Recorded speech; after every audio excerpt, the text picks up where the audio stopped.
এখন বাজারে গেলেই কিন্তু চারিদিকে শুধু সজনে ডাঁটা দেখতে পাওয়া যায়। তবে সজনে ডাঁটার আবার দু প্রকার রয়েছে, ওই একটা নরম একদম কচি, আর একটা কিন্তু ছিবড়ে হয়।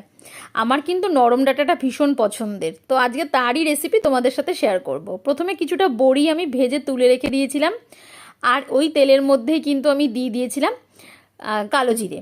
কালো জিরাটা যেই ফোড়নের গন্ধ বেরোবে তখনই এখানে পাতলা করে কেটে রাখা আলুটা আমি দেব। সত্যি বলতে এই ঝোলটা আমার ভীষণ ভালো লাগে, আর এখন তো গরম যে চলছে, মানে যে গরমটা পড়ছে, তাতে করে এই ঝোলটা একদম আদর্শ একটি রান্না। এবারে এই আলুটা ভাজার সময় একটু নুন আর হলুদ কিন্তু অবশ্যই দিতে হবে। জানো তো, বড়ি দিয়ে আমার এই ঝোলটা বেশি ভালো লাগে। অনেকেই আছো তোমরা হয়তো বড়ি পছন্দ করো না, সেক্ষেত্রে বড়ি ছাড়াও তোমরা কিন্তু এই রান্নাটা করে দেখতে পারো। এবারে এখানে মশলা বলতে কিছুই না, শুধু একটুখানি আদা দেবো আর দেবো লঙ্কা। আমি একটু থেতো করে নিয়েছিলাম, তোমরা যদি পেস্ট দিতে চাও তো সেটাই দিতে পারো। ওই তেলের উপরে দিতে হবে বলে আমি আলুগুলোকে একটু ফাঁকা করে নিয়েছি, মানে আলুটা তো বেশ ভাজা হয়ে গেছিলো, তার মধ্যে এবারে আমি আদা লঙ্কার বাটাটা দিয়ে দিয়েছি। এরকম করে যদি একটুখানি থেতো করে দিই তাহলে গন্ধটা আমার মনে হয় বেশি ভালো লাগে, তো সেই জন্য আজকের পেস্ট না করে এইভাবে থেতো করেই দিয়ে দিয়েছিলাম। এবারে এটাকে একটু ভালো করে নাড়াচাড়া করে নিয়ে এর মধ্যে আমি সজনে ডাঁটাটা দিয়ে দিয়েছি। এই ডাঁটাটা না একদমই ছিবড়ে হয় না, আর খেতে কি দুর্দান্ত লাগে জানো না। আর যখন এভাবে ভাজবো আমি ডাঁটাটা দিয়ে, তখনও কিন্তু এর মধ্যে একটু নুন আর হলুদ দিতে হবে।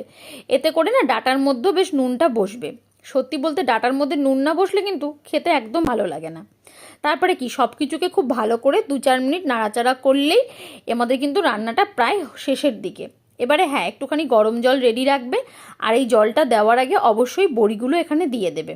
ভাজা বড়ি দিয়ে 2-4 বার নাড়াচাড়া করবে, আর তারপরেই কিন্তু এর মধ্যে দিয়ে দেবে জল।